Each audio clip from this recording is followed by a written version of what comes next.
Syederalun, satu unit rumah semi permanen beserta isinya satu mobil Suzuki Escudo milik Haji Muhammad Yusuf berusia 56 tahun di Dusun Mekit, Desa Masjid Baru, Samalanga Biren, ludes terbakar menjelang maghrib pada Jumat 7 Juli 2023.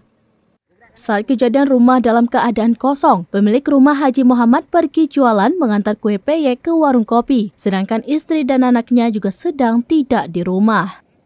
Camat Samalanga Biren Taufik SE mengatakan belum mengetahui pasti bagaimana awal terjadi kebakaran. Tiba-tiba warga sekitar melihat rumah korban sudah terbakar. Warga langsung membantu memadamkan api dan meminta bantuan damkar Pos Simpang Mamplam Biren. 2 unit damkar tiba di lokasi. Setiba di lokasi langsung dilakukan pemadaman api. Cepatnya rambatan api rumah korban beserta isinya hingga satu mobil di depan rumah terbakar. Rumah ludes terbakar, sedangkan mobil yang diparkir di depan rumah juga terbakar dan tinggal kerangka saja.